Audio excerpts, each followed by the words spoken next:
Thank you very kindly, Madam Chair, and a very good morning to one and all this morning.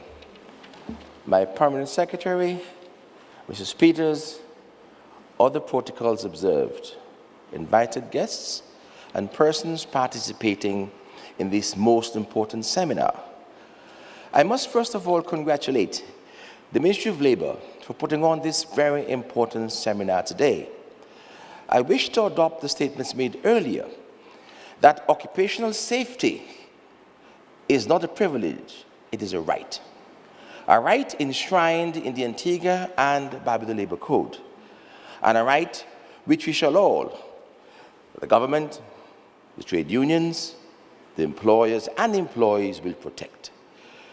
I want to make a particular point, and it is this. We've taken occupational safety and health too casually. We must remember that it's our duty to make certain that our work environment is so protected that we can maximize the productivity of the employees working in a work environment. To that extent, I wish to say, I was pleased, even though very concerned, that quite recently, workers within the Labour Department were the first one to stand up and make questions and stand for their rights because, in their view, their work environment was not to the minimum standards established by the Labour Code. And as you can quite remember, the Labour Code really sets out the minimum standards required in workplaces. My Permanent Secretary indicated just before she closed that she wanted to see a change, and we have modern legislation. The Antigua and Barbuda Labour Code is one of the most advanced codes in the region. In fact, the code is used in Jamaica and others as a model. In that particular code, it sets out every aspect of work relationship.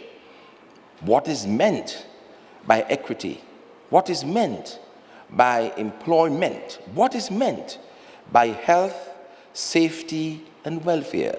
What is meant in the rights of trade unions in Antigua and Barbuda? Quite recently, I had the privilege of reading a draft Occupational Safety and Health Act. That act was prepared since 2011.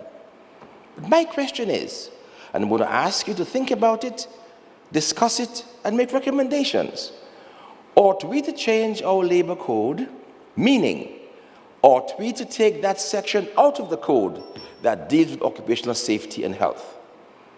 My personal view is that we ought not to do so. My view is that in Trinidad and Tobago, where it appears that we've borrowed the provisions of that act, they do not have in that country a labor code. But we have a labor code, a code which touches every aspect of work relationship. So I'm going to ask you to discuss today and make a determination whether you think we ought properly to introduce that new bill to make an act calling it Occupational Safety and Health Act. Because, you see, already in the Labour Code, there are provisions dealing with occupational health and safety. That's a matter for you. I would like to get your recommendations and considerations given to see whether we ought properly to change the Labour Code, which is the model since 1974. Mr. Christie can tell you, we were the most progressive society when we had our Labour Code introduced. Since then, many countries sought to emulate us. Why then should we attempt to dismantle our act in order to have a particular act dealing with that subject matter when it is already covered in the Antigua and Barbuda Labour Code? I'm concerned myself too that many workplaces seem not to adhere to the minimum requirements necessary, adequate exits, entrances, the provision of safety equipment within the workplaces. Women are special human beings, and they need special facilities to facilitate their purposes. And in many workplaces, they are not present either. And I want to commend the labor inspectors who go from time to time and carry visits out and make recommendations. I will tell you that we shall look at the legislation and make it more difficult for employers who fail to have ready in their places the minimum requirements to make a work environment suitable. I can remember also visiting a workplace myself. The room was so very hot, it was unbelievable. On the other hand, I've been to workplaces where it's so cold that it was not right and fit to work in. You see, you have a right. We must develop, as all the speakers said this morning, a culture of prevention, a culture of ensuring that we pay regard to safety and health issues. I can assure you, after you've had this seminar today and your discussions, that you'll understand it, that we must, each and every one of us, go out to the public and educate our members, educate the employers, educate our members in trade unions, Congress, and the workers alike.